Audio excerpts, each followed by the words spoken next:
తరతరముల్లో దేవుడు అయిన మా ప్రభువా, నీకే కృతజ్ఞత స్తుతి స్తోత్రం వందనాలు చెల్లిస్తున్నాం ప్రభా. మార్పు లేని దేవ, మరువని దేవ, విడువని దేవ, ఎడబాయని దేవ, నీకే కృతజ్ఞత స్తుతి స్తోత్రం చెల్లిస్తున్నాం. గత వారం అంతా కూడా తండ్రి నీ రెక్కల చాటున భద్రపరిచి కాపాడినావు ప్రభా. మేము కలిగి ఉన్నటువంటి ఈ జీవము ఆయుష్ నీవిచ్చిందే ప్రభా. ఒక్క క్షణం నీవు మరచిన మేమేమైపోదామో ప్రభా. నశించిపోతున్న మమ్మల్ని వెతికి రక్షించావు ప్రభా. పాపలమైన మా కోసం పరిశుద్ధులైన ప్రభా, మరి క్రీస్తు వారిని మా కోసం అర్పించావు ప్రభా. ఆయన కార్చిన పరిశుద్ధ రక్త ప్రోక్షణ క్రిందికి మమ్మల్ని తీసుకుని వచ్చావు. నీ వాక్యం చేత మమ్మల్ని సంధింపచేస్తురమ్మని వేడుకుంటున్నాం. బిడ్డలు వినటకు వచ్చి ఉన్నారు ప్రభా. వారికి వినగల చెవులు గ్రహించి మనసు దయచేయండి. వాక్యం చేత వారి హృదయాలను తన్ని, వారి జీవితాలను మీరు బాగు చేస్తురమ్మని నిలబడి మాట్లాడబోతున్నా. నన్ను కూడా మరుగుపరచండి. నాకు కావాల్సిన జ్ఞానమును, శక్తిని, బలమును యేసును అనుగ్రహింపచేస్తురమ్మని కృప చూపించమని మా రక్షకుని మీ ప్రియకుమారున క్రీస్తు వారి పరిశుద్ధ నామంన ఈ ప్రార్థన మీకు సమర్పిస్తున్నాం మా కన్న తండ్రి. ఆమెన్. చేరవచ్చిన దేవుని పిల్లలందరికీ కూడా మరొకసారి వందనాలు చెల్లిస్తున్నాను అండి. మరి వాక్యం మనం చూసుకుందాం. సామెతల గ్రంథం 3వ అధ్యాయము. సామెతల గ్రంథం 3వ అధ్యాయము 1 నుంచి 3 వచనాలు మనం చదువుకుందాం. నా కుమారుడా, నా ఉపదేశమును మరువకము, నా ఆజ్ఞలను హృదయపూర్వకముగా గైకొనుము. అవి దీర్ఘాయువును సుఖజీవముతో గడుచు సంవత్సరములను శాంతిని నీకు కలుగచేయును. దయను సత్యమును ఎన్నడూ నిన్ను విడిచిపోనీయకము. వాటిని కంఠభూషణముగా ధరించుకొనుము. నీ హృదయమును పలక మీద వాటిని వ్రాసుకొనుము. చాలు. ఈ గ్రంథం ఎవరు రాశారంట? సొలొమోను గారు రాసినటువంటి గ్రంథం. సొలొమోను గారు అంటే ఎవరు? దావీదు యొక్క కుమారుడు. మరి సొలొమోను గారు ఈ గ్రంథాన్ని రాస్తూ కొన్ని మాటలు మనకు తెలియచేస్తాడు. నా కుమారుడా అంటాడు. చూడండి, నా కుమారుడా, నా ఉపదేశమును మరువకము. కుమారునికి ఏం చేస్తున్నాడు? తండ్రిగా ఉపదేశాన్ని చేస్తున్నాడు. తల్లిదండ్రులుగా మనము కూడా మన పిల్లలకి మంచి ఉపదేశం చేయాలి, మేలుకరమైన ఉపదేశం చేయాలి. వారికి ఉపయోగపడే విధంగా మనము ఉపదేశము చేయాలి. ఈయన కూడా మనకు ఉపయోగపడే విధంగా మన మేలు కొరకు, మన బ్రతుకులో కదా మంచి జరగడం కోసము ఆయన మనకు మంచి ఉపదేశం చేస్తున్నాడు. ఏమంట? నా కుమారుడా, నా ఉపదేశమును నీవు మరువకము అంటున్నాడు. ఉపదేశం విని మర్చిపోమని చెప్పలేదు. ఉపదేశాన్ని విని ఏం చేయాలంట? నువ్వు మరచిపోవద్దు. ఇంతకీ ఏం ఉపదేశం చేస్తారంటే చెప్తున్నాడు. చూడండి, నా ఆజ్ఞలను హృదయపూర్వకముగా గైకొనుము అంటున్నాడు. దేవుని యొక్క ఆజ్ఞలను ఎలా గైకోవాలంట? హృదయపూర్వకముగా ఆయన ఆజ్ఞలను గైకొనాలి. దేవుని ఎలా మనం ప్రేమించాలి? హృదయపూర్వకంగా దేవుని ప్రేమించాలి. పూర్ణ హృదయముతో, పూర్ణ ఆత్మతో, పూర్ణ వివేకముతో మనం దేవుణ్ణి ప్రేమించాలి. ఆయన ఆజ్ఞలు కూడా అంతే మనం పాటించాలి. ఎలా పాటించాలంట? పూర్ణ హృదయముతో దేవుని యొక్క ఆజ్ఞలను మనము పాటించాలని ఇక్కడ లేఖనం మనకు సెలవిస్తుంది. చూడండి, అవి ఏం చేస్తాయంట? నా ఆజ్ఞలను హృదయపూర్వకంగా గైకొనుము. అలా నీవు గైకొంటే నీకు ప్రయోజనము, నీకు మేలు కలుగుతుంది, నీకు క్షేమము కలుగుతుంది అని ఇక్కడ వాక్యం ద్వారా మనకు సెలవిస్తున్నాడు. నా ఆజ్ఞలు హృదయపూర్వకంగా గైకొనుము. అవి నీకేమిస్తాయంట? దీర్ఘాయువును, సుఖజీవముతో గడుచు సంవత్సరములు. కదా, మన సంవత్సరాలు, మన బ్రతుకు సంవత్సరాలన్నీ కూడా సుఖముతో, నెమ్మదిగా, క్షేమంగా గడవాలి అంటే మనం చేయవలసింది ఏంటంట? దేవుని యొక్క ఆజ్ఞలను హృదయపూర్వకంగా గైకోవాలి. ఎలా గైకోవాలంటే దేవుని ఆజ్ఞలు హృదయపూర్వకంగా దేవుని ఆజ్ఞలను గైకొంటే నీవు బ్రతుకు సంవత్సరంలో అంతా కూడా ఎలా ఉంటుందంట? సుఖజీవముతో, దయతో, క్షేమముతో ఉంటాయని ఇక్కడ వాక్యం మనకు సెలవిస్తున్నాడు. చూడండి, అవి దీర్ఘాయువును. దేవుని ఆజ్ఞల వల్ల ఏం కలుగుతుందంట? దీర్ఘాయువు వస్తుందంట అండి. ఆయన ఆజ్ఞలు ఎలాంటివి? ఆయన మాటలు ఎలాంటివి? ముత్యముల కంటే అమూల్యమైనవి కదా. మట్టి మూసులో 7 మార్లు కడిగిన వెండి కంటే పవిత్రమైనవంట దేవుని మాటలు, పరిశుద్ధమైన మాటలు, నిష్కలంకమైన మాటలు. అంత గొప్ప మాటలు, అంత విలువైన మాటలు. ఆ మాటలకు ఏది కూడా సాటి కాదంటండి. చూడండి 3:14 మనం గమనిస్తే, వెండిని సంపాదించుట కంటే జ్ఞానం సంపాదించుట మేలు, అపరంజి సంపాదించుట కంటే జ్ఞానం సంపాదించుట మేలు, పగడముల కంటే అది అతి ప్రియము అంటున్నాడండి. దేవుని మాటలు ఎలాంటివంట? వెండి కంటే, బంగారు కంటే, పగడముల కంటే ప్రియమైన మాటలు, శ్రేష్టమైన మాటలు, విలువైన మాటలు, మన జీవానికి ఉపయోగపడే మాటలు. అలాంటి మాటలు విని మర్చిపోకూడదు. అందుకే నా కుమారుడా అంటాడు చూడండి, నా కుమారుడా నా ఉపదేశం నీవు గైకొనుము, మరవద్దు, అవి నీకు మేలు, దీర్ఘాయువునిస్తాయి. అందుకే కొత్త నిబంధనలు కూడా చూడండి, దీర్ఘాయువు కావాలంటే ఏం చేయాలంటాడు? ఎఫెసీలకు రాసిన పత్రిక 6వ అధ్యాయం మనం గమనిస్తే, ఎఫెసీలకు రాసిన పత్రిక అపోస్తలుడైన పౌలు ఎఫెసీ సంఘానికి రాస్తూ 6వ అధ్యాయం 1వ వచనం చెప్తున్నాడు, పిల్లలారా ప్రభువునందు మీ తల్లిదండ్రులకు విధేయులయ్యుండుడి, ఇది ధర్మమే. ఏమంట? ప్రభువులారా ప్రభువునందు మీ తల్లిదండ్రులకు విధేయత చూపాలి, ఇది ధర్మం. ఈ ధర్మం ఎక్కడుంది అంటే ధర్మశాస్త్రంలో ఉంది. ఈ ధర్మశాస్త్రంలో ఆజ్ఞలు ఉన్నాయి, కట్టడలు ఉన్నాయి, విధులు ఉన్నాయి, ధర్మం ఉంది. ఈ ధర్మాలు ఆచరించాలి, విధులు ఆచరించాలి, ఆజ్ఞలు ఆచరించాలి, కట్టడలను గైకొనాలి, ఇవన్నీ చేయాలి. ఏది ధర్మం అని చెప్తున్నాడంట? సంఘానికి ఏది ధర్మం చెప్తున్నాడు? మీకంటే పెద్ద అయినటువంటి వారు, మీకు జన్మనిచ్చేటువంటి వారు, లేదా తల్లితో తండ్రితో సమానంగా ఉండేటువంటి వారు, ముసలి వారందరూ మనకి ఎలాంటి వారు చెప్పండి? పురుషులైతే తండ్రులతో సమానము, మరి వృద్ధ స్త్రీలైతే తల్లులతో సమానం. ఆ మాట ఉంది. సంఘంలో వృద్ధ స్త్రీలను ఏమని భావించాలంటే తిమోతి రాసిన మొదటి పత్రిక 5వ అధ్యాయంలో చూడండి. మరి నేను ఊరికనే చెప్తున్నాను అనుకోవద్దండి, అక్కడ రాయబడింది కాబట్టి చెప్తున్నాను. తిమోతి రాసిన మొదటి పత్రిక 5వ అధ్యాయం మొదటి 2 వచనాలు. వృద్ధుని గద్దింపక తండ్రిగా భావించి ఏం చేయాలంట?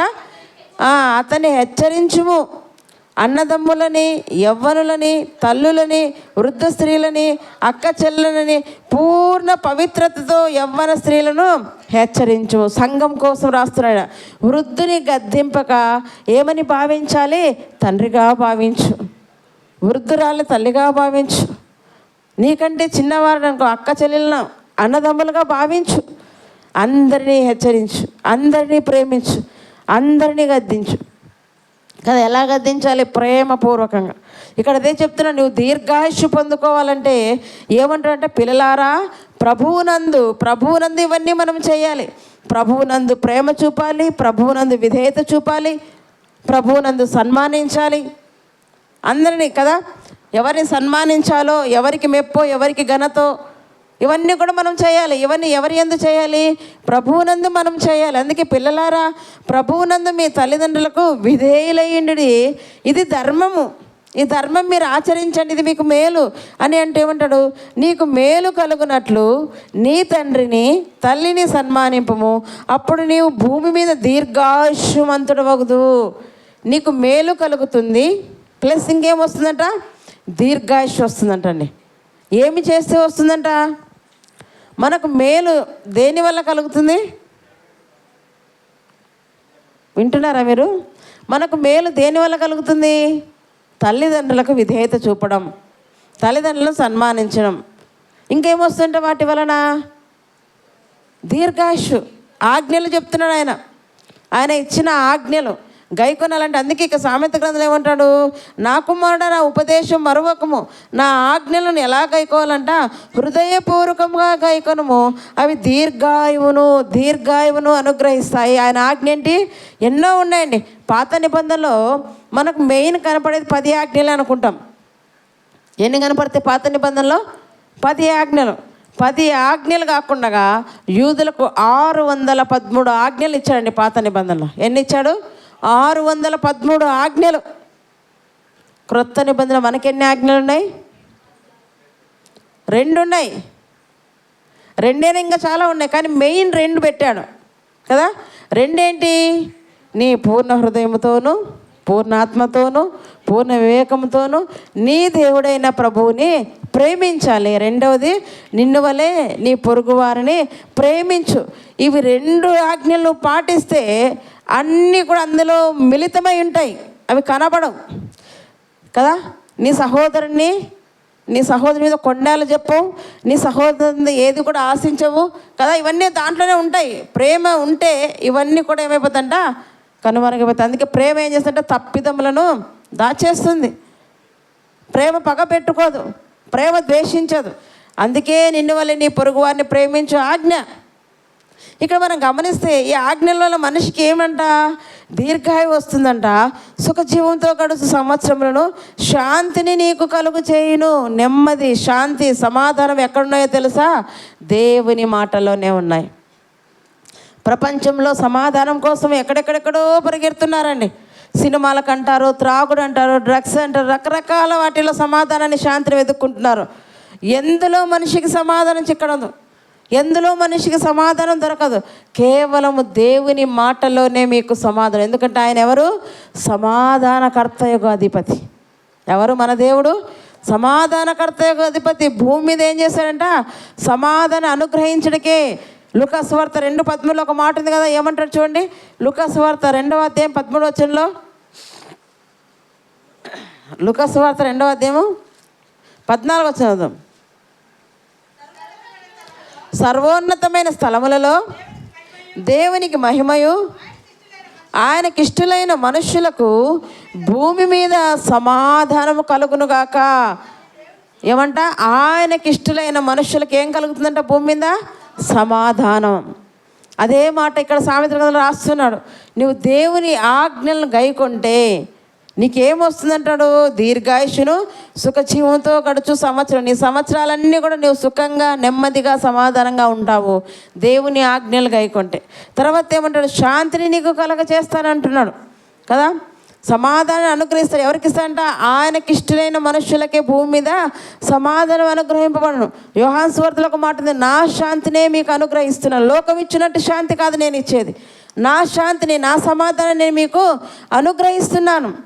అంత గొప్ప దేవుడు మన దేవుడు. కనుక ఆయన మాటలు మనం ఎలా పాటించాలంట? దయను, సత్యమును. సామెతల గ్రంథంలో ఇంకేమంటంట? దయను, సత్యమును ఎన్నడూ నిన్ను విడిచిపోనీయకము. ఏది మన నుండి వెళ్ళిపోకూడదు అంటున్నాడు? నువ్వు దయను ధరించుకోవాలి, సత్యాన్ని నువ్వు కలిగి ఉండాలి. దయను, సత్యమును ఎన్నడూ నీ నుండి అవి విడిచిపోనివ్వకము. మనిషిలో దయ ఉంటే మేలు, దయ లేకుండా అనుకోండి, ఉంటే దయన్న ఉండాలి, లేదా కఠినత్వం అన్న ఉండాలి. రెండిలో ఏదో ఒకటి ఉండాలి మనిషిలో. నువ్వు దయగలవానిగా ఉంటే నీలో కఠినత్వం ఉండదు, నువ్వు కఠినంగా ఉన్నావు అనుకోండి దయ ఉండదు. ఏదో ఒకటి మనిషిలో ఉండాలి. కానీ మనకు బైబిల్ ఏం చెప్తుందంట? క్రైస్తవులకు మనం ఏం కలిగి ఉండాలంట?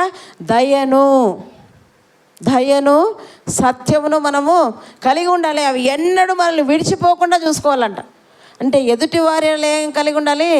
జాలి, దయ, కనికరము, ప్రేమను మనం కలిగి ఉండాలి. జాలి గల మనస్సును మనం ఏం చేయాలంట? ధరించుకోవాలంటున్నాడు. అదే ఇక్కడ చెప్తున్నాడు చూడండి, దయను, సత్యమును ఎన్నడూ నిన్ను విడిచిపోనీయకము. వాటిని ఎలా ధరించుకోవాలంట? కంఠభూషణము వలె ధరించుకోవాలి. కంఠభూషణం అంటే మెడకు కదా హారం వేసుకున్న రీతిగా, మెడకు హారం వేసుకున్న రీతిగా. ఎప్పుడైనా తీసేస్తామా? అంటే మిగతా మరి దండలన్నీ తీసేస్తావు కానీ మిగతా నగలన్నీ తీసేస్తావు కానీ ఈ నగ మాత్రం ఒకటి ఖచ్చితంగా పెట్టుకుంటే ఏంటది కదా, భర్త కట్టిన తాళి. దాన్ని తీయాలని అమ్మో తీసేయలేం, భయపడతాం. అది ఏదైనా పొరపాటున తెగిపోయింది అనుకోండి, విరిగిపోయిందంటాం, తెగిపోయిందనను ఎన్నెన్నో దాంట్లో చెప్తుంటారు. మంచిదే, కాదనడం లేదు. కానీ అట్టి రీతిగా నువ్వు దేవుని ఆజ్ఞలను, దయను, సత్యమును నీ కంఠభూషణలుగా ఏం చేయాలంట? ధరించుకోవాలి. నువ్వు ఏ విధంగా మీ భూమి మీద హారాలనే తీసివేయడానికి ఇష్టపడవో, నీ నుండి దయను, సత్యమును కూడా నువ్వు తీసివేయడానికి ఇష్టపడకూడదు. వాటిని ధరించుకోవాలంటే ఇంకేమంటారు చూడండి, వాటిని కంఠభూషణముగా ధరించుకొనుము, నీ హృదయమును పలక మీద వాటిని వ్రాసుకొనుము. వేటిని రాసుకోవాలి? హృదయం అనే పలక మీద ఆయన ఆజ్ఞలను, ఆయన కట్టడలను, దయను, సత్యమును ఏం చేయాలంట? దయను, సత్యమును ఏం చేయాలంటే మనము కంఠభూషణముగా ధరించుకోవాలి. హృదయమును పలక మీద వాటిని రాసుకోవాలి. ఇలా చేస్తే అది మనకు మేలు. అందుకే క్రొత్త నిబంధన కూడా ప్రభు అయిన దేవుడు ఏం రాయించారు చూడండి. మొదటి యోహాను రాసిన పత్రికలో మొదటి పత్రిక 5వ అధ్యాయం, ఆయన ఆజ్ఞలు ఎలాంటివి మనం చూసుకుందాం. 5వ అధ్యాయము 3వ వచనం, మనం ఆయన ఆజ్ఞలు గైకొనుటయే దేవుణ్ణి ప్రేమించుట, ఆయన ఆజ్ఞలు భారమైనవి కావు. మనం ఏం చేయాలంట? మనము ఆయన ఆజ్ఞలు గైకొనుట, ప్రేమించుట, దేవుణ్ణి ప్రేమించుట. దేవుణ్ణి ప్రేమిస్తున్నావంటే నీలో ఏం కనపడుతుంది?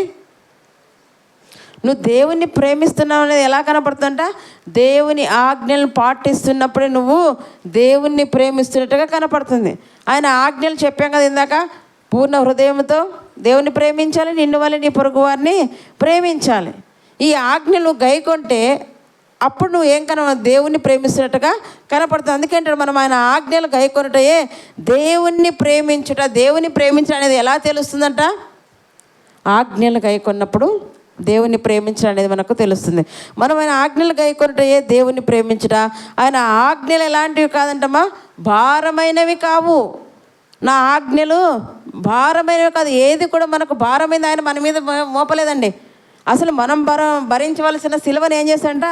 ఆయన మోస్తాడు. మన సిలువ ఆయన మోస్తాడు, మన భారం ఆయన మోస్తాడు. అందుకే ప్రయాసపడి భారం మోసుకొని సమస్త జనులారా నా యొద్దకు రండి, మీ భారం నా మీద మోపండి. మన పాప భారం అంతా ఆయన మోసాడు సిలువలో. మనం పొందవలసిన సిలువ శిక్షణ ఆయన పొందాడు. మన కోసం ఆయన చేతులకు కాళ్ళకు మేకులు కదా కొట్టించుకున్నాడు. తల మీద ముళ్ళ కిరీటం, పక్కలో బల్లెపోటు, ఇవన్నీ మనం పొందుకోవాల్సినవి. కానీ ఆయన అవన్నీ సహించగలిగాడు. ఎవరి కోసము? నీ కోసం, నా కోసం, మనలందరినీ ఆయనున్న పరలోకం చేర్చడం కోసము ఆయన వాటిని భరించాడు. అందుకంటే నా ఆజ్ఞలు భారమైనవి కాదు. మీకు ఏ బరువు నేను పట్టలేదు, కేవలం ఆజ్ఞలు పాటిస్తే చాలు. అవి మీకు మేలైన మాటలే నేను చెప్తున్నాను. ఇవి పాటించడం కష్టమా?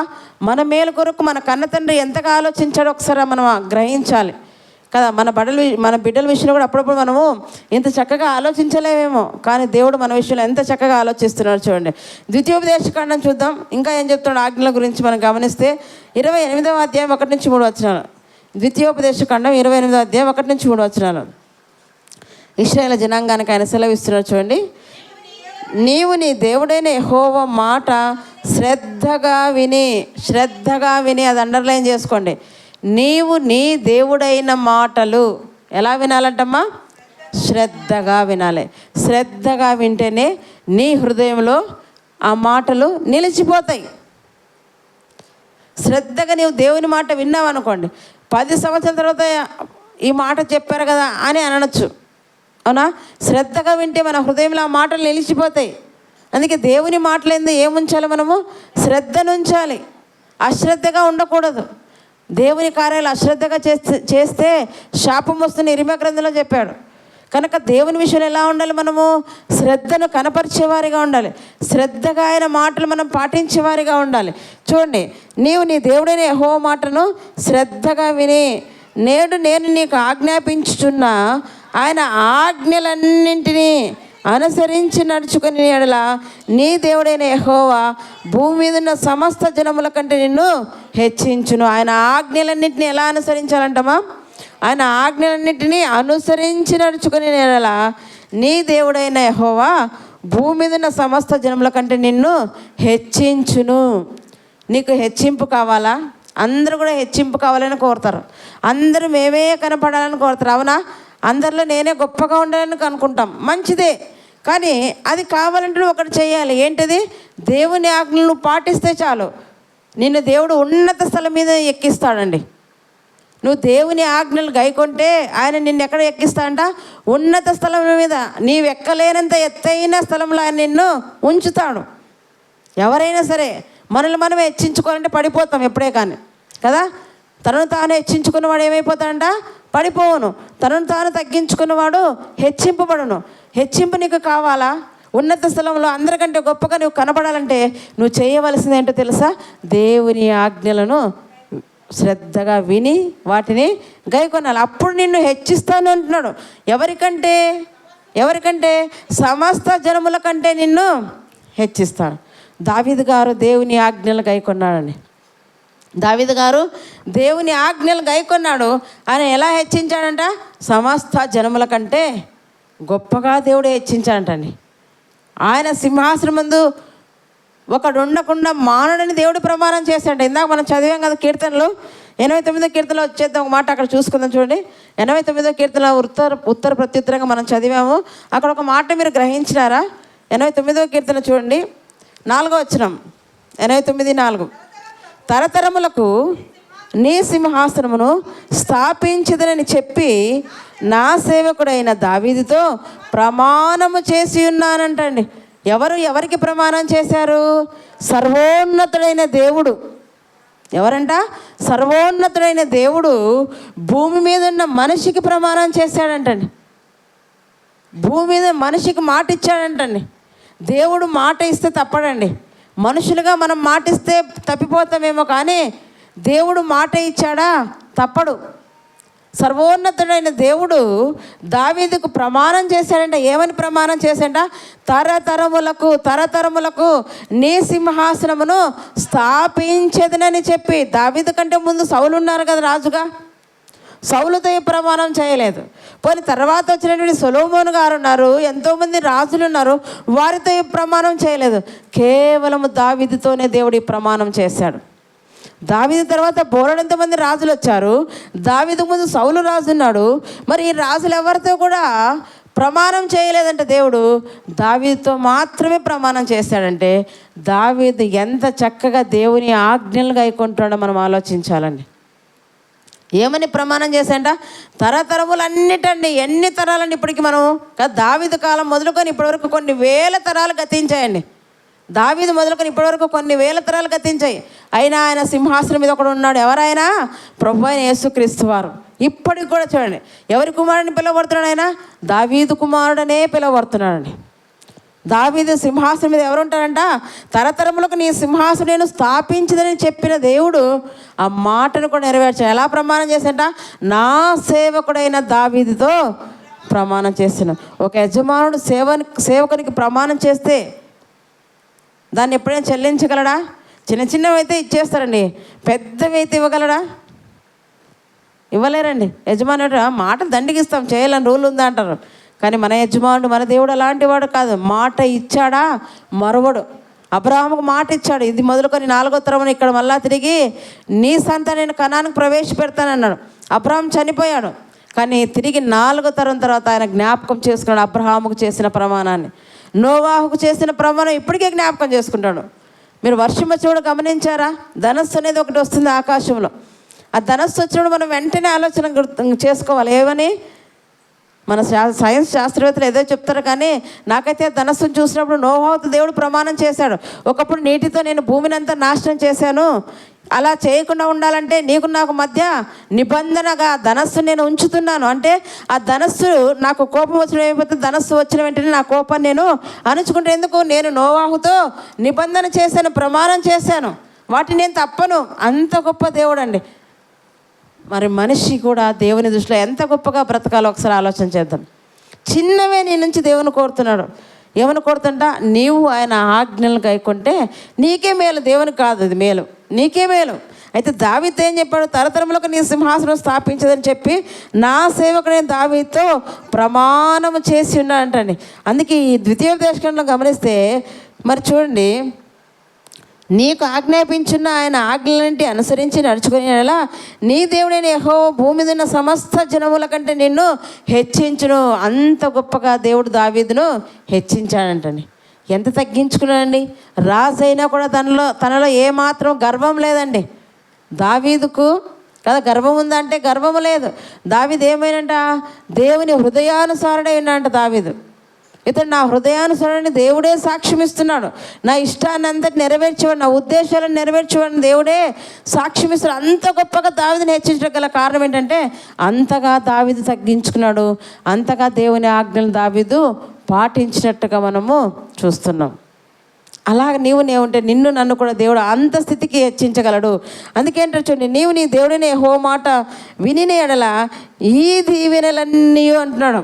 దేవుని మాటలు అంటే ఏమంట? ద్వితీయోపదేశకాండం 28వ అధ్యాయంలో నీవు నీ దేవుడిని యెహోవా మాట వినిన ఎడల ఈ దీవెనలన్నీ నీ మీదకి వచ్చి నీకు ప్రాప్తించును. ఏ దీవెన అంటే కింద చదువుకుంటూ వెళ్తే మీకు 14 దీవెనలు కనపడతాయండి. కింద చదువుకుంటూ పోతే 14 రకాల దీవెనలు కనపడతాయి. కొన్ని మనం చూద్దాం. 4వ వచనం చూడండి. నీ గర్భఫలమును, మొదటి దీవెన ఏంటంట? మొదటి దీవెన ఏంటంట? గర్భఫలాన్ని దేవుడు దీవిస్తాడండి. మన గర్భఫలాలు దీవించాలని ఆశ మనకు ఉందా లేదా? మీకు ఎవరికి లేదా మీ పిల్లలు దీవించబడాలని? ఉందా లేదా? మరి నోరు తెరవండి. మీకుందా లేదా మీ గర్భఫలాలు దీవించబడాలని? ఉందంటే మీరు ఏం చేయాలి? దేవుని ఆజ్ఞలను శ్రద్ధగా విని గైకొని పాటిస్తే మొదటగా మీ గర్భఫలాన్ని దేవుడు దీవిస్తాడంట.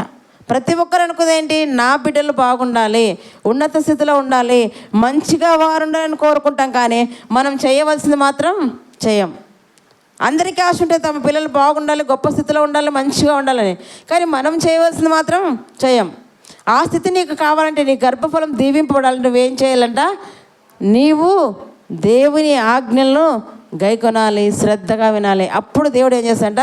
నీ గర్భఫలమును, నీ భూఫలమును, నీ పశువుల మందలు, నీ దుక్కిటెద్దులు, నీ గొర్రె మేకల మందలు దీవింపబడును. ఇవన్నీ కూడా దీవిస్తాడంటండి. గర్భఫలాన్ని దీవిస్తాడంట, భూఫలాన్ని దీవిస్తాడంట, గొర్రె మందలను దీవిస్తాడంట. ఆయన దీవెన అన్నిటిలో ఉంటుందండి. ఆయన దీవెన అన్నిటిలో ఉంటుంది. ఇంటిలో ఉంటుంది, పొలంలో ఉంటుంది, బయట ఉంటుంది, లోపల ఉంటుందండి. అన్నిటిలో ఆయన దీవెన నీకు కలగాలంటే నువ్వు చేయవలసింది ఏంటంట?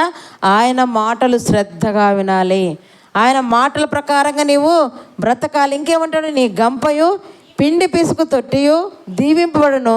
నీవు లోపలికి వచ్చినప్పుడు దీవింపబడదువు, వెలుపలికి వెళ్ళినప్పుడు కూడా దీవింపబడదువు. నీ మీద పడి నీ శత్రువులను యెహోవా నీ ఎదుట హతమగునట్లు చేయును. వారొక త్రోవను నీ మీదకి బయలుదేరి వచ్చి 7 త్రోవల నీ ఎదుటి పారిపోవుదురు. నీ కొట్లలోను నీవు చేయు ప్రయత్నములన్నింటిలోనూ నీకు దీవెన కలుగునట్లు యెహోవా ఆజ్ఞాపించును. నీ దేవుడిని యెహోవా నీకు ఇచ్చిన దేశంలో ఆయన నిన్ను ఆశీర్వదించును. నీవు నీ దేవుడిని యెహోవా ఆజ్ఞలను అనుసరించి ఆయన మార్గంలో నడుచుకుని ఎడల యెహోవా నీకు ప్రమాణం చేసి ఉన్నట్టు ఆయన తనకు ప్రతిష్ఠిత జనముగా నిన్ను స్థాపించును. భూ ప్రజలందరూ యెహోవా నామమును నీవు పిలువబడుచుంట చూచి నీకు భయపడుదురు. ఏం చేయాలంటండి? ఆయన ఆజ్ఞలను అనుసరించి ఆయన మార్గములలో నీవు నడవాలి. నువ్వు వెళ్తుంటే నిన్ను బట్టి నీ చుట్టూన్న ప్రజలందరూ కూడా నాకు భయపడతారు. నిన్ను బట్టి నీ చుట్టూ ప్రజలు కూడా నాకు భయపడతారు. ఇలాగే ఇశ్రాయేలు ప్రజలు వస్తున్నారంటే చుట్టుపక్కల దేశాల వారు కలవరం చెందేటువంటి వారంట, కలత చెందేటువంటి వారంట, భయపడేవారంట అండి. అమ్మో, వారి దేవుడు వారికి తోడుగా ఉన్నాడు, వారి దేవుడు వారికి తోడుగా మేమేమి కూడా చేయలేమని భయపడేటువంటి వారంట ప్రజలందరూ కూడా. ఎవరిని బట్టి? దేవుని బట్టి. ఇశ్రాయేలు ప్రజలు వస్తుంటే ఏమనుకునేటారు? అందుకే చూడండి, యెహోషువ గ్రంథంలో రాహాబ్ అనే ఒక వేశ్య ఏం చెప్తుందంటే చూడండి, మీ దేవుడు ఎంత గొప్పవాడని ఒక వేశ్య తెలుసుకుందండి. ఎవరు తెలుసుకున్నారంట? వేశ్య దేవుని యొక్క గొప్పతనాన్ని తెలుసుకుంది. మనుషులుగా మనం తెలుసుకోలేకపోతున్నాం. చూడండి, ఆమె చేసే వృత్తి మాత్రం తప్పే, అది అసహ్యమైన కారమే. అయినప్పటికీ ఇశ్రాయేలు దేవుడు ఎంత గొప్పవాడో తను తెలుసుకుందండి. చూడు, యెహోషువ గ్రంథం 2వ అధ్యాయము 9వ వచనం. యెహోషువ గ్రంథం 2వ అధ్యాయం 9వ వచనం. యెహోవా ఈ దేశమును మీకు ఇచ్చుచున్నాడనియు మీ వలన మాకు భయము పుట్టుననియు మీ భయము వల్ల ఈ దేశ నివాసులందరికీ ధైర్యం చెడుననియు నేను ఎరుగుదును. మనం ఇప్పుడు ద్వితీయోపదేశ కాండం చదువుకుంటొచ్చు కదా. నీ వలన నీ చుట్టుపక్కల వారు భయపడుదురు, వారు ధైర్యం చెడిన వారు అవుదురు అంటున్నాడు.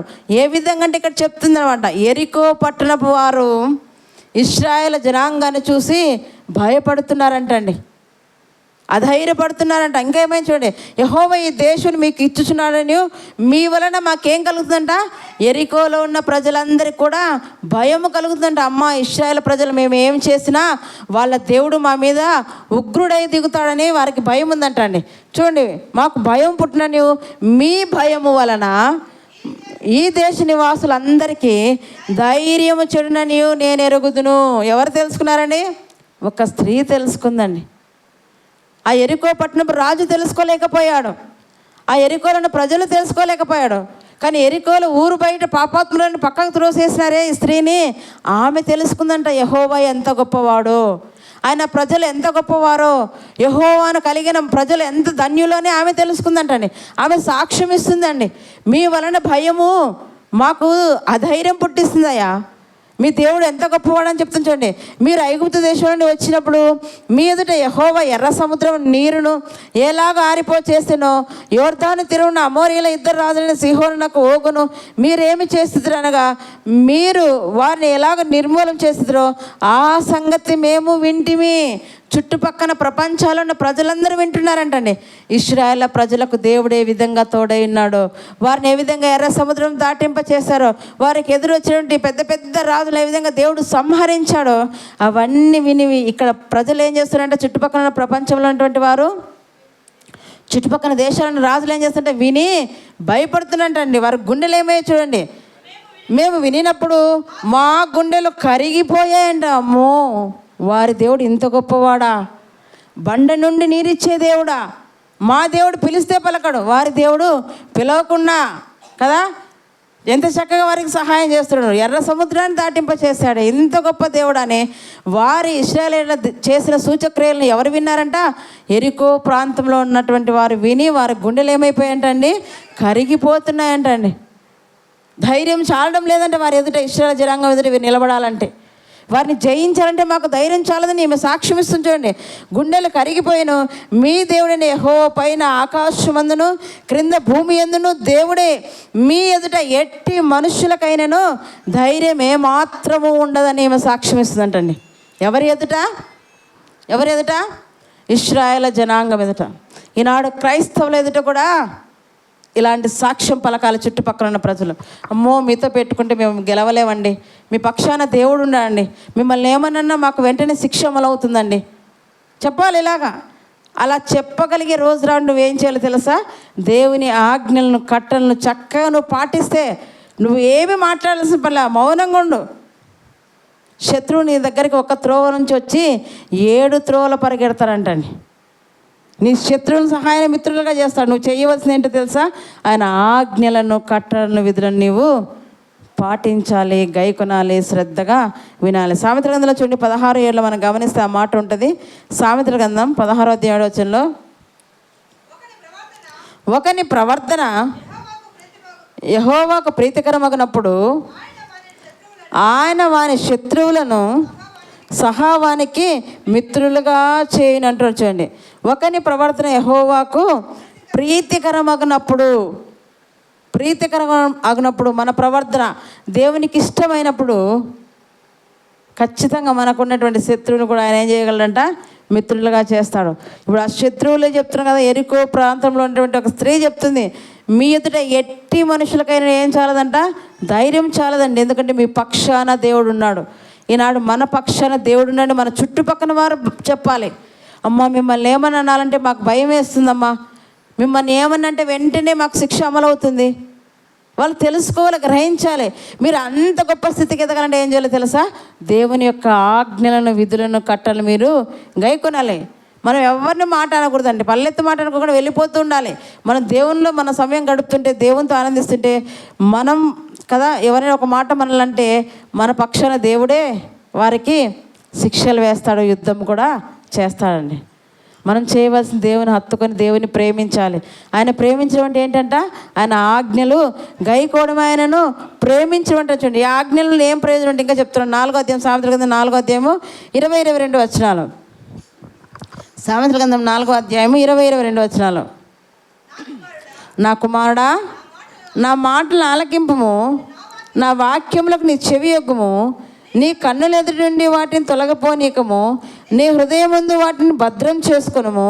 దొరికిన వారికి అవి జీవమును, వారి సర్వ శరీరమునకును ఆరోగ్యము. రెండోది ఇంకోటి ఏమిస్తాడంట? ఆయన ఆరోగ్యమును కూడా అనుగ్రహించేవాడు.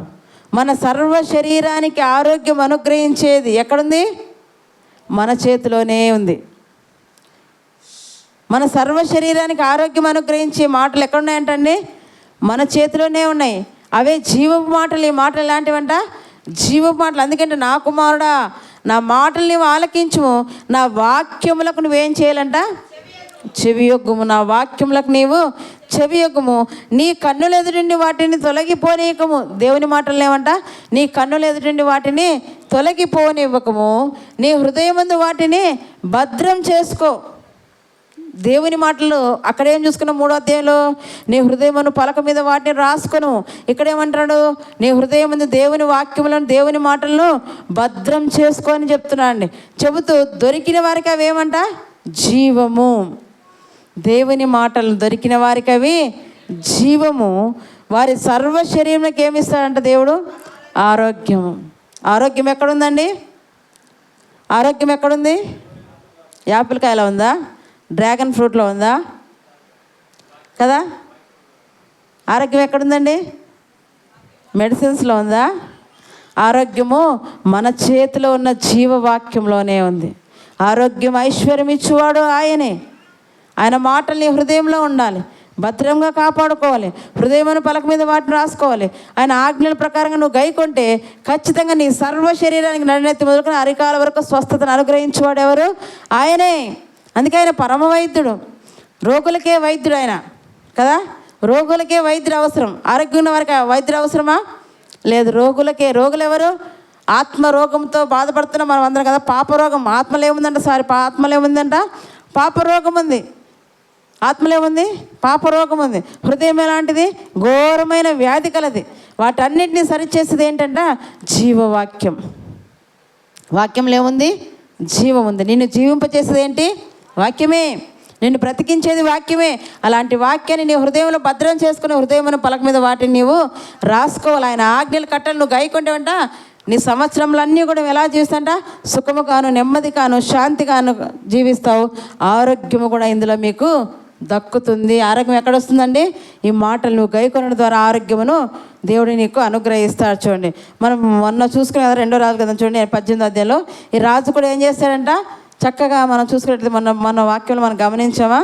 2వ రాజు గ్రంథం 18వ అధ్యాయం 6వ వచనంలో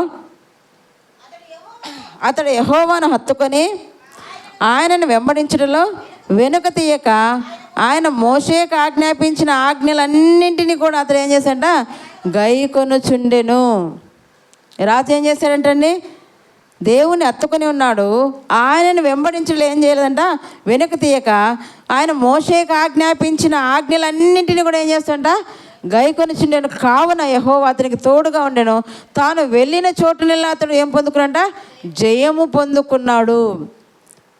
తాను వెళ్ళిన చోట్ల ద్వితీయోపదేశంలో 28వ అధ్యాయం మనం చూస్తాం కదా. నువ్వు లోపట ఉన్నా బయటికి వెళ్ళినామంట దీవింపబడదు, ఆశీర్వదింపబడదు అన్నాడు. ఇక్కడ కూడా ఈ రాజు ఎక్కడికి వెళ్ళంట? తాను ఎక్కడెక్కడ ఏ ప్రాంతం మీదకి యుద్ధానికి వెళ్ళాడు అక్కడ అంతా కూడా ఏం పొందుకున్నాడంట? అక్కడ జయం పొందుకున్నాండి. జయం ఎలాగ వచ్చింది? దేవుడు తనకు తోడైనాడు. దేవుడు ఎలా తోడుగా ఉన్నాడు? దేవుని ఆజ్ఞలు పాటించాడు. దేవుని విడిచిపెట్టలేదు. దేవుని హత్తుకొని ఉన్నాడు కనుక దేవుడు అతనికి తోడై ఉన్నాడు. తాను వెళ్ళిన చోటులో ఎలా ఏం చేస్తాడంటే దేవుడు అతనికి జయమును అనుగ్రహించాడంటండి.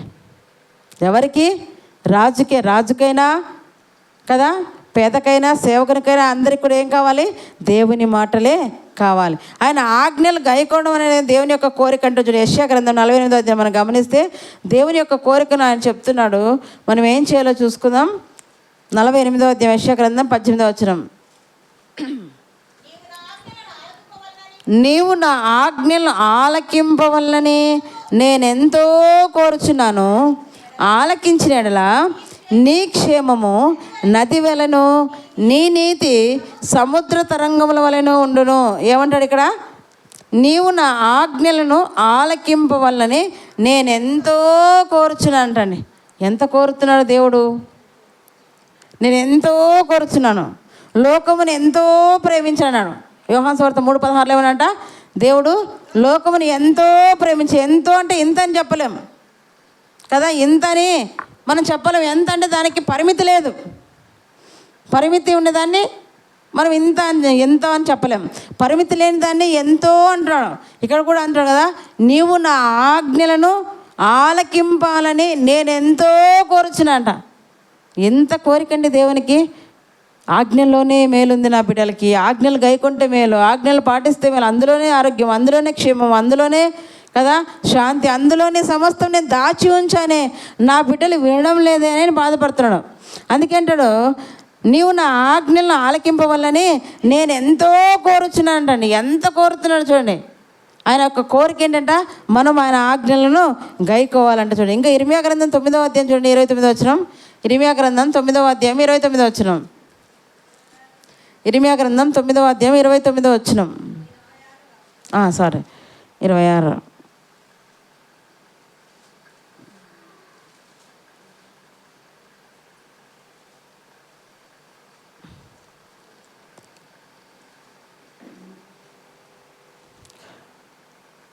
సరే 24 చూద్దాం. అతిశయించువాడు దేనిని బట్టి అతిశయింపవలనగా, భూమి మీద కృప చూపుచు నీతి న్యాయములు జరుగుచున్న యెహోవాను నేనే అని గ్రహించి నన్ను పరిశీలనగా తెలుసుకొని బట్టి అతిశయింపవలను. అట్టి వాటిలో నేను ఆనందించువాడని యెహోవా సెలవిచ్చున్నాడు. ఎట్టి వాటిలో దేవుడు ఆనందిస్తాడమ్మా? అతిశయించువాడు దేనిని దర్శింపాలనగా, భూమి మీద కృప చూపుచు నీతి న్యాయములు జరిగించుచున్న యెహోవాను నేనే అని గ్రహించి నన్ను పరిశీలనగా తెలుసుకొని బట్టి అతిశయింపవల. అట్టి వాటిని నేను ఆనందిస్తున్నాను. ఆయన కోరిక ఏంటంటే ఆయన ఆజ్ఞలు గైకొనడం. ఆయన ఆనందం ఎందులో ఉందంట, మనము ఆయనను పరిశీలనగా తెలుసుకోవడంలోనే ఆయన ఆనందం ఉందని ఇక్కడ చెప్తున్నాడు. చూడండి 26వ అధ్యాయం లేవీకాండం 3:17 నుంచి చూసుకుందాం. లేవీకాండం 26వ అధ్యాయము. లేవియాకాండం 26వ అధ్యాయము. అందరు తెరవండి ఒకసారి. 26వ అధ్యాయం 3వ వచనం. మీరు నా కట్టలను బట్టి నడుచుకొని నా ఆజ్ఞలను ఆచరించి వాటిని అనుసరించి ప్రవర్తించిన ఎడలా. ప్రతి చోట ఏం చెప్తుంట, ఆజ్ఞలు, కట్టడలు, విధులు, ధర్మం గురించి ఆయన మాట్లాడుతున్నాడు. ప్రతి చోట ఈ మాట ఆయన మాట్లాడుతున్నాడు. మీరు అంటే ఇప్పుడు ఎవరికంటే ఇక్కడ ఇశ్రాయేలు జనాంగానికి మాట ఆయన సెలవిస్తున్నాడు. అందులో మనకు కూడా కొన్ని వర్తిస్తాయండి. ఇక్కడ ఏమంటాడు, మీరు నా కట్టడలన్నింటిని బట్టి నడుచుకొని నా ఆజ్ఞలను అనుసరించి వాటిని అనుసరించి ప్రవర్తించిన ఎడలా మీ వర్షాకాలంలో మీకు ఏమిస్తాడంట, వర్షం ఇచ్చేదను, మీ భూమి పంటలను ఇచ్చును, మీ పొలము చెట్లు ఫలించును, మీ ద్రాక్ష పండ్ల కాలం వరకు మీరు నూర్పు సాగుచుండును, మీరు తృప్తిగా భుజించి మీ దేశంలో నిర్భయముగా నివసించెదరు. ఆ దేశంలో నేను మీకు క్షేమము కలగజేసేదను. మీరు పండుకొనినప్పుడు ఎవరునూ మిమ్మల్ని భయపెట్టడు. ఆ దేశంలో దుష్ట మృగములు లేకుండా చేసేదను. మీ దేశంలోనికి ఖడ్గము రాదు. మీరు మీ శత్రువులను తరిమెదరు, వారి మీదట ఖడ్గం చేత పడదురు. మీలో 5 100 మందిని తరుముదురు, 100 మంది 10,000 మందిని తరుముదురు. మీ శత్రువుల మీదట ఖడ్గం చేత కూలుదురు. ఏలైనగా నేను మిమ్మును కటాక్షించి మీకు సంతానం ఇచ్చి మిమ్మును విస్తరింపజేసి మీతో నేను చేసిన నిబంధనను స్థాపించదును.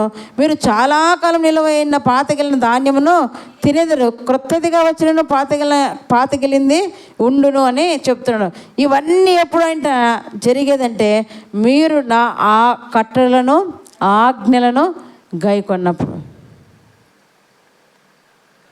అవి పాటించండి. మీకు లాభం కావాలా, ముందు నేను చెప్పింది పాటించండి.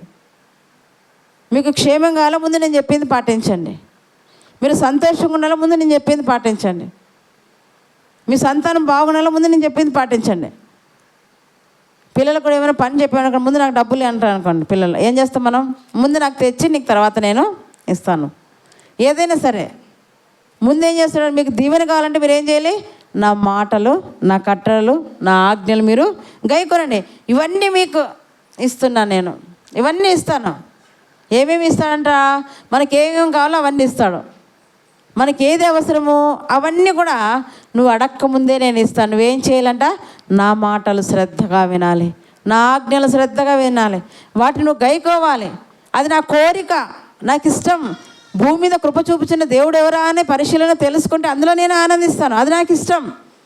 అలా మీరు చేస్తే మీకు ఏది కావాలో సమస్తాన్ని కూడా నేను మీకు అనుగ్రహించవాలను. ఇవి చేయకుండా దేవుడు ఏమో నాకు చేయలేదంటాం కదా. ఇవేమి మనం దేవుని ఆజ్ఞలు పాటించాం, కట్టలు పాటించాం, విధులు చేయము. కానీ ఎందుకో దేవుడు నన్ను కరుణించలేదు, దేవుడు నాకు మేలు చేయలేదు, దేవుడు నన్ను చూడడం లేదు, దేవుడు నన్ను మర్చిపోయాడు. ఇలాంటి డైలాగులు మనం వేస్తాం కదా. కష్టం రాగానే ఏమంటాం, దేవుడు మర్చిపోయాడబ్బా, దేవుడు నన్ను పట్టించుకోలేదబ్బా, దేవుడు నన్ను చూడడం లేదు, ఎందుకో నాకే ఈ శోధన, ఎందుకో నాకు ఇష్టం అంటావు. కానీ నేనేం చేస్తున్నా దేవునికని ఆలోచించాము ఎప్పుడైనా? ఎంతసేపు మనకి చేయలేదంట. కానీ ప్రభు నేను నీకేం చేశానయ్యా, ఇంతవరకు నా బ్రతుకులు నీ కోసం నేను ఏది చేయలేదే అని ఆలోచించామా? ఆయన ఏమంటాడు, మీరు ఇది చెయ్యండి అమ్మా, మీరు పాటిస్తే చాలు, మీకు అడగకముందే అన్నీ నేను ఇస్తానంటాడు. పాతగిలిన ఆహారం కూడా నీకు ఉంటుందంట, క్రొత్తది వచ్చినా ఇంకా పాతది కూడా ఉంటుందంట అండి. 3 ఏళ్ళ పంట నీ దగ్గర ఉంటుంది, ఇప్పుడు వచ్చిన పంట ఉంటుంది, అంత తృప్తిపరుస్తాడంటాడు దేవుడు. కానీ ఆయన ఏం చేయాలంటాడు? మొదట మనల్ని ఏం చేయమంటాడు? ఆయన కట్టలను, ఆజ్ఞలను, విధులను మీరు పాటించండి, గైకొనండి, వాటిని మీ హృదయం పలకల మీద రాసుకోనండి, వాటిని మీ హృదయంలో భద్రం చేసుకోండి.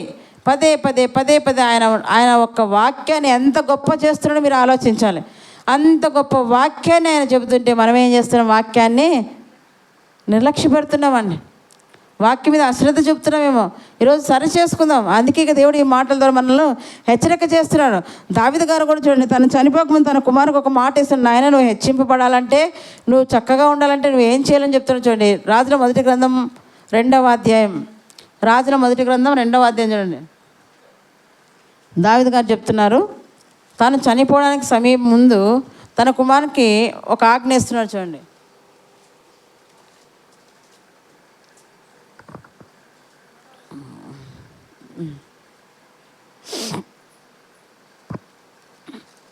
చదువుదాం 3వ వచనం నుంచి, ఫస్ట్ నుంచి చదువుకుందాం.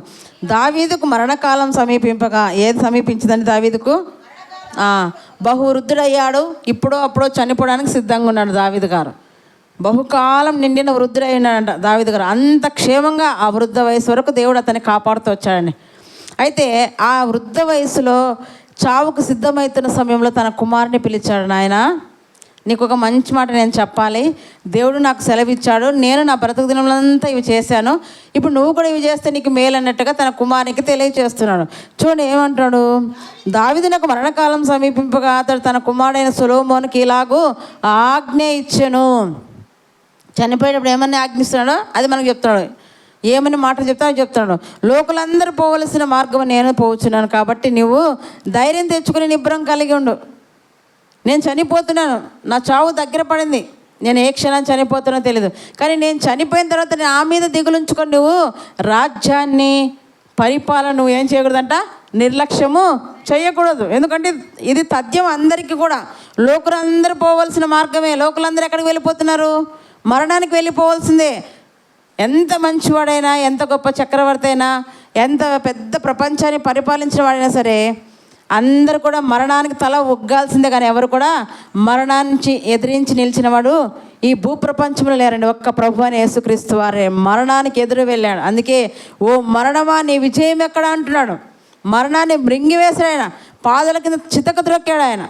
ప్రపంచంలో ప్రతి ఒక్కడు మరణానికి తల ఉంచాల్సిందే, కానీ ఆయన మాత్రం ఏం చేశాడు? ఆ మరణాన్నే కాళ్ళతో చితక త్రొక్కేస్తాడు, శిలువలో దాన్ని కదా తొక్కి పడేశాడు. అంత గొప్పవాడు మన ప్రభు యేసుక్రీస్తు వారు. అయితే ఇక్కడ చెప్తున్నాడు, లోకలందరూ పోవలసిన మార్గం నేను పోవలసి ఉన్నది, కాబట్టి నువ్వు ధైర్యం తెచ్చుకుని నిబ్రం కలిగి ఉండము. నీ దేవుడైన యెహోవా అప్పగించిన దానిని కాపాడి ఏం చేయాలంట? నీ దేవుడైన యెహోవా అప్పగించాడు. ఏమప్పగించాడు? చూద్దాం. ద్వితీయోపదేశకాండం, రాజులైన వారికి దేవుడు ఒకటి అప్పగించాడండి. చూడండి, ద్వితీయోపదేశకాండం 17వ అధ్యాయము. అది తెలియాలి కదా, ఇక్కడ మనకు కనపడదు, కానీ ద్వితీయోపదేశకాండం చూద్దాం. ద్వితీయోపదేశకాండం 17వ అధ్యాయము 18వ వచనం. రాజు అయిన వాడు ఎలా ఉండాలో చెప్తున్నాడు. మొదటగా 14వ వచనం చూసుకుందాం. నీ దేవుడైన యెహోవా నీకు ఇచ్చుచున్న దేశమున నువ్వు ప్రవేశించి దాన్ని స్వాధీనపరుచుకొని అందులో నివసించి నా చుట్టూనున్న సమస్త జనముల వలె నా మీద రాజును నియమించుకుందునని అనుకుని నెడల నీ దేవుడైన యెహోవా ఏర్పరిచిన వానిని అవశ్యంగా నీ మీద రాజుగా నియమించుకొనవలెను. ఇప్పుడు ఆ రాజు చేయవలసింది ఏంటో 18వ వచనం చెప్తున్నారు చూడండి. 18. మరియు అతడు రాజ్య సింహాసనమందు ఆసీనుడైన తర్వాత లేవీలైన యాజకుల స్వాధీనమందున్న గ్రంథమును చూచి ఆ ధర్మశాస్త్రకు ఒక ప్రతిని తన కొరకు వ్రాసుకొనవలెను. ఆయన రాజ్య సింహాసనమందు ఆసీనుడైన తర్వాత రాజు ఏం చేయాలంటండి? ఆయన రాజుగా నియమింపబడిన తర్వాత, ఆ సింహాసనాన్ని అధిష్ఠించిన తర్వాత మొట్టమొదట ఆయన చేయవలసింది ఏంటో తెలుసా? యాజకుల దగ్గర ఉన్నటువంటి ధర్మశాస్త్రాన్ని తీసుకోవాలి. తీసుకొని తన చేతులతోనే ఏం రాయాలంట, ధర్మశాస్త్రాన్ని అంతా రాసుకోవాలంటండి. మోషే రాసిన పంచకాండాలని ధర్మశాస్త్రం అంటారు. ఏంటంట, మోషే రాసిన ఆదికాండం, నిర్గమకాండం, లేవీకాండం, సంఖ్యాకాండం, ద్వితీయోపదేశకాండం, ఈ 5 గ్రంథాలనే పంచకాండాలని అంటారు, ధర్మశాస్త్రం అని కూడా అంటారండి. ఈ 5 గ్రంథాలు ఏం చేయాలంటే ఆయన రాజు అయిన మొదటి రోజున ఏం చేయాలంట, లేవీల దగ్గర నుంచి ఆ గ్రంథాన్ని తీసుకొచ్చి తను రాసుకోవాలంటే ఎలా? సేవకులు లేరా రాయడానికి? పనివారు లేరా రాజుకు? సేవకులున్నా పనివారున్నా ఎవరితో కూడా ఆయన రాపించకూడదు, ఆయనే రాసుకోవాలంటండి. ఇప్పుడు మాదిరి పెన్నులు ఉన్నాయి అప్పుడు లేవు. పూర్వీకులు ఏం చేస్తారంటే ఏదో ఈకతో రాసేటువంటి వారు. ఈకని ఇంకులు అద్దుకొని ఒక్కొక్క అక్షరం రాయాలంటే ఎంత టైం పడుతుందో, ఒక్కొక్క పదం ఇంతలా ఉండొచ్చేమో, ఎంత టైం పడుతుందో. అయినా ఓపికతో నువ్వు రాయాలి. ఏది రాయాలి? దేవుని ధర్మశాస్త్రాన్ని నువ్వు తెచ్చుకొని రాసుకొని ఏం చేయాలంటే చూడండి, తర్వాత లేవీలైన యాజకుల స్వాధీనం అందున్న గ్రంథమును చూచి రాయాలి. మన పిల్లలకు కూడా స్కూల్కి వెళ్తే ఏమిస్తారండి? హోంవర్క్ ఇస్తారు. ఆడ వింటారు కదా, విన్నది మళ్ళీ ఎందుకు ఇస్తారు హోంవర్క్? చూసి రాస్తే నీ మనస్సులో నిలబడిపోతుంది. మీరు గ్రహించాలి. ఆడ విన్నాం కదా సార్, ఎందుకు రాసుకుంటే రాసుకురాపో. రాసుకొని వస్తే ఏమైపోతుంది? నువ్వు మర్చిపోకుండా నీ మనస్సులో నిలిచిపోతుంది. గ్రంథాన్ని కూడా అంతే. రాజుకి ఏం చెప్తుంట, ఆ ధర్మశాస్త్ర గ్రంథాన్ని చూచి తన చేత్తోనే ఆయన రాసుకోవాలంటండి. సేవకులతో రాపేయకూడదు, మరి లేఖికులతో రాపేయకూడదు, ఆయనే రాయాలి. రాజు దగ్గర యాక్చువల్గా లేఖికులు ఉంటారు, గ్రంథాన్ని రాసేటువంటి వారు, కానీ వాళ్ళు కూడా రాయకూడదు అంటారు. రాజే తన చేతులతో ఈ గ్రంథాన్ని రాసుకోవాలంటండి. అంత గొప్ప గ్రంథం ఇది మన చేతికి ఇచ్చాడు దేవుడు. పూర్వం ఎవరి దగ్గర ఉండేది కాదు, యాజకుల దగ్గర మాత్రమే, మందిరంలో మాత్రమే గ్రంథం ఉండేది. మరి ఇశ్రాయేల్ ప్రజలంతా ఇలా కూర్చొని వినాల్సిన వారే, చెప్పింది వినాల్సిన వారే. మనకి ఇప్పుడు అలా లేదు. మా దగ్గర గ్రంథం ఉంది, మీకు గ్రంథం ఇచ్చాడు. ఒకవేళ మేము పొరపాట్లు తప్పులు ఏమైనా చెప్తే మీరు మాకు చెప్పొచ్చు, ఇలా చెప్పారు వాక్యం ఇలా లేదని. ఎందుకంటే మీరు చదవండి, మేము చెప్పింది విని గుడ్డిగా కూడా నమ్మకూడదు. ఈనాడు చాలా అబద్ధ బోధలు ఎక్కువైపోయి వాటిని విని నమ్మేస్తున్నారు. చదివేంత సమయం కూడా మనకు లేదు. బైబిల్ చదివేంత సమయం కూడా లేదు. ఈరోజు బైబిల్ చదివారా మీరు? ఎత్తండి చేతులు. చూడు, ముసలాయన బాగా చక్కగా చదువుతున్నారు, 2 వృద్ధులు వాళ్ళే మేలు బాగా చదువుతున్నారు. చదువు వచ్చిన వాళ్ళంతా ఎందుకు బైబిల్ చదవడం లేదు? మాకు తీరిక లేదు మేడం, ఉదయం లేసిన చర్చికి టైం అవుతుంది, రెడీ కావాలి, టిఫిన్ చేసుకోవాలి, తినాలంటారేమో. మీ అందరికంటే ఎక్కువ పని నాకే ఉంటుంది. మీరు మీ ఇంటి మట్టికి చేసుకుంటాం, నేను మీకోసం సిద్ధపరచాలి, బలాన్ని సిద్ధపరచాలి, ఇంటిని కూడా చూసుకోవాలి. కానీ నేను అన్ని సమయానికి చేసుకొని వస్తాను. నేను కూడా గ్రంథం చదువుతాను. గ్రంథం చదవంది పని ప్రారంభించను. నా దినడైలీ గ్రంథం చదవంది నేను ఏ పని కూడా ప్రారంభించను. గ్రంథంతోనే నా పని స్టార్ట్ చేస్తాను. అది వాడుక అయిపోవాలి మనకి. మీకు ప్రతి వారం చెప్తున్నా, వాడుక చేసుకోండి, గ్రంథాన్ని చదవడం వాడుక చేసుకోండి అని. మీకు మేలండి, మీ ప్రయోజనం కోసమే చెప్తున్నాడు దేవుడు. ఇప్పుడు చెప్పిన మాటలన్నీ మా కోసం కదా, మాకుని మీకు అందరికి ఉపయోగపడాలి, మీకు మెయిన్ ప్రయోజనకరంగా ఉండాలని ఆయన చెప్తున్నాడు. ఎన్ని పనులను మొదట లేస్తేనే మీరు గ్రంథాన్ని చదవండి. రాజుకే చూడండి, దేవుడే చెప్తుంట, నువ్వు చూసి ఆ గ్రంథాన్ని రాసుకొని ఏం చేయాలంటాడు అక్కడ. ఆ గ్రంథంను చూచి ఆ ధర్మశాస్త్రం ఒక ప్రతిని తన కొరకు రాసుకొనవలెను, అది అతని యొద్ద ఉండవలెను. తన రాజ్యమందు తానును తన కుమారులను ఇశ్రాయేలు మధ్యను దీర్ఘాయుష్మంతులైంటకై తాను తన సహోదరు మీద గర్వించి ఈ ధర్మం విడిచిపెట్టి కుడికి కానీ ఎడమకు కానీ తాను తొలగకుండానట్లు తన దేవుడైన యెహోవాకు భయపడి ఈ ధర్మశాస్త్ర వాక్యములన్నిటినీ ఈ కట్టలను అనుసరించి నడువ నేర్చుకున్నటకు అతడు తాను బ్రతుకు దినములన్నింటిను గ్రంథమును ఏమంట, ఆ గ్రంథమును చదువుచుండవలను. ఎప్పుడంటండి? తాను బ్రతుకు దినములన్నిట గ్రంథాన్ని చదవాలి. నువ్వు రాజైనా పర్వాలేదు, నీవు నీ కుమారులు నువ్వు పరిపాలించే ప్రజలు ఎదుట నువ్వు దీర్ఘాయుష్మంతుడిగా ఉండాలంటే నువ్వేం చేయాలో తెలుసా? నీవు బ్రతికే దినములన్నిట ఈ గ్రంథాన్ని ఏం చేయాలంట? చదువుచుండాలి. మేము అదే చెప్తున్నాం, బైబిల్ చదవండి. ఎంత చెప్తున్నామో మీకు అర్థం కావడం లేదు. గ్రంథము మాటలు చిక్కని రోజులు వస్తాయి, భయంకరమైన రోజులు రాబోతున్నాయి. ఇప్పుడే బైబిల్ ఎక్కడ పడితే అక్కడ కాల్ చేస్తున్నారు. దేవుని వాక్యం ప్రకటింపబడితే శిక్షలు అమలవుతున్నాయి. సమయం ఉన్నప్పుడే గ్రంథం మీ చేతుల్లో వాటిని చదవండి. మళ్ళీ చదువుదామంటే మీకు అవకాశం ఉండదంటే చూడండి, ఆమోస్ గ్రంథం చూసుకుందాం ఒకసారి. ఆమోస్ గ్రంథంలో చెప్తున్నాడు చూడండి, ఆమోస్ గ్రంథం చూడండి 8వ అధ్యాయం 12వ వచనం.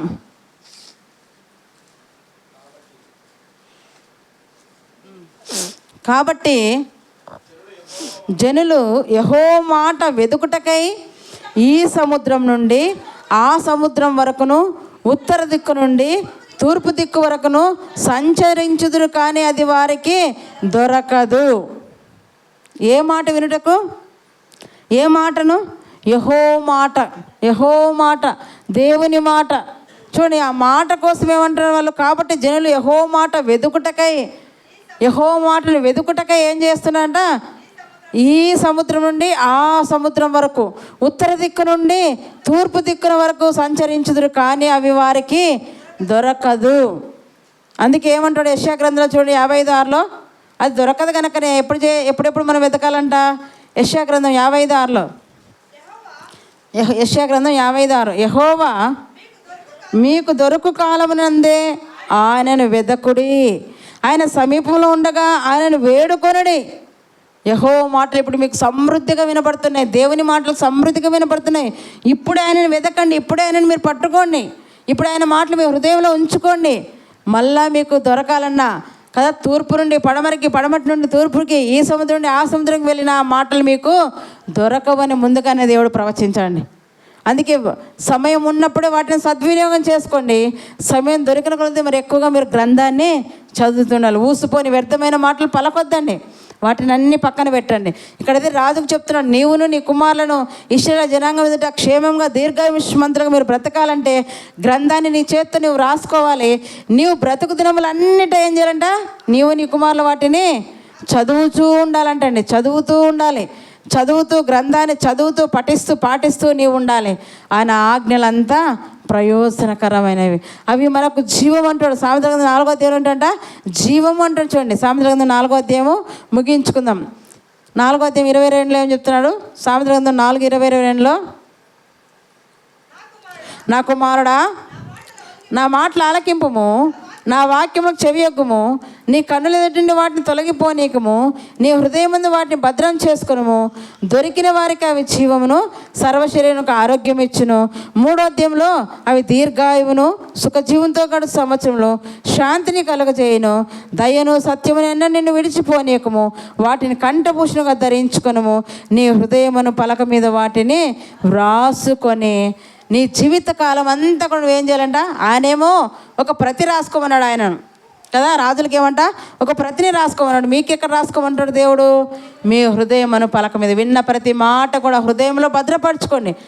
హృదయం అను పలక మీద రాసుకొని మీ జీవితకాలం అంతా వీటిని చదివి మీరు మీ కుమారులకు కదా వీటిని అభ్యసింపజేస్తే ఇవి మీకు జీవమును, ఆరోగ్యమును, సుఖజీవంతో గడు సంవత్సరములను, శాంతిని అనుగ్రహిస్తాయని దేవుడు ఈరోజు వాక్యం ద్వారా మనకు హెచ్చరిస్తున్నాడు. ఆయన ఆజ్ఞలు మనం గైకొనాలని ఆయన ఎంతో కోరుచున్నాడంట.